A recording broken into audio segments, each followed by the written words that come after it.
He thought she was coming to attack, but instead, the cheetah stopped, trembling, her eyes locked on his, and in her mouth, she carried something small, something alive. She stepped closer and dropped it at his feet. This is the true story of the wildest act of trust ever seen in the African plains, when a cheetah mother handed her baby to a stranger. And what happened next will break your heart. The morning had started like any other at the reserve. Quiet, wide, endless. The kind of silence that hums, like the world is holding its breath. Tourists leaned out of the open jeep, whispering and snapping photos. Their guide reminding them to stay calm, to remember they were guests in someone else's kingdom. Among them was a man named Ryan, a wildlife photographer from London. He'd traveled halfway across the world, chasing the perfect shot. He wasn't new to danger. He'd faced rhinos, lions, elephants. But this time, he wanted something different. Not violence, not spectacle. Something real. Something human, even if it didn't come from a human at all. They'd been tracking a female cheetah known by the rangers as Suri. She was young, barely 3 years old, but already famous across the reserve for one thing: her fearlessness. She hunted close to the roads, stared straight into the jeeps, and never ran unless she had to. For 2 days, Ryan and his group had followed her trail. They found the remains of her kills, a few bones, a few tufts of fur, but never her. Then, that morning, as the sun broke over the horizon, she appeared. A flicker of gold gliding through the tall grass, moving with that perfect rhythm only a cheetah has. Speed held in stillness. Ryan lifted his camera. Click, click. But then he froze, because Suri wasn't alone. Behind her stumbled a tiny cub, its legs wobbly, its head too big for its body, its fur still fuzzy with the silver mantle of infancy. The kind of sight that made even the most jaded travelers gasp. The guide whispered, "Stay still, don't move, she's watching." Suri stopped about 30 feet away. Her body was tense, her eyes sharp. The cub tried to keep up, tripped, and let out a soft cry. Suri turned, nudged it with her nose, then looked back at the jeep. Something was wrong. Ryan saw it before the others did. The cub's leg twisted, not broken, but hurt badly enough that it couldn't walk right. The guide noticed too. He whispered, "We can't interfere. That's the rule." But Ryan couldn't take his eyes off them. Suri sat down, her chest rising and falling fast. Her tail flicked once, then again. And then she did the unthinkable. She stood, picked up the cub gently by the scruff, and began walking straight toward the jeep.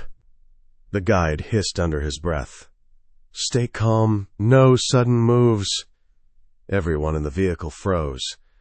The air thickened. Every heartbeat felt like thunder. Suri's steps were slow, deliberate. Her eyes never left Ryan. 10 feet. 5 feet. Then she stopped, set the cub down beside the jeep, and backed away. Ryan's mouth went dry. The cub tried to crawl, mewling softly. Suri crouched low, tail twitching. Not in threat, but in fear. Her gaze flicked between the cub and the man, as if asking him to understand. Ryan didn't know what to do. He looked to the guide, who shook his head, whispering, "She's giving it to you, but if you touch it, she might kill you." Suri let out a low sound. Not a growl, not a roar. Something caught between warning and plea. Ryan couldn't help himself. Slowly, carefully, he reached over the side of the jeep. His hand trembled as he lifted the cub, so small it could fit against his chest. Its heart fluttered under his fingers. It whimpered, Suri didn't move. She just watched. One tear rolled down Ryan's cheek. Not from fear, but from something deeper. Something ancient. The cub's leg was worse than it looked. The paw hung limp. Ryan looked to the guide again. "We can't leave it like this." The guide hesitated, then gave a small nod. "Put it on the ground," slowly. Ryan placed the cub down carefully, then stepped back.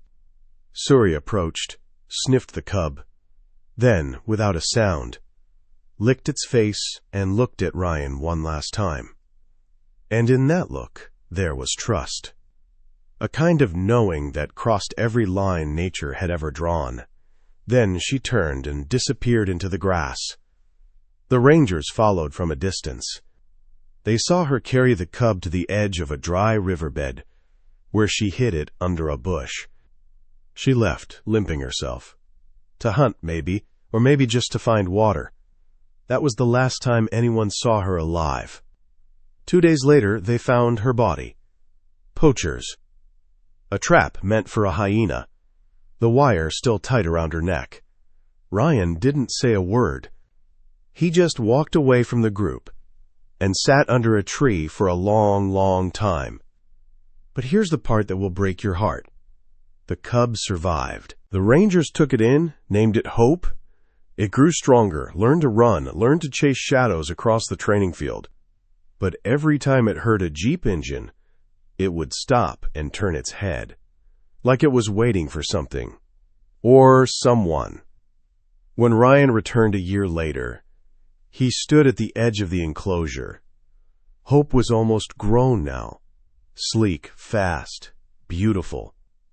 She saw him immediately, walked right up to the fence, pressed her head against it. Ryan knelt down, camera hanging useless around his neck. He whispered, "I remember your mother." The cheetah's golden eyes blinked slowly, and for a moment it felt like the savannah was breathing again. The sky, the wind, the dust, all of it holding that single memory between them. Because sometimes love doesn't end where we think it does. Sometimes it leaves something behind. Something that keeps running long after we're gone. So if you ever see a cheetah sprinting across the plains, so fast the world can't hold her name, remember this story.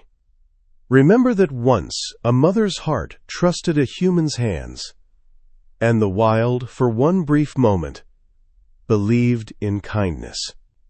Because she didn't hand him her baby to give it away. She handed it to him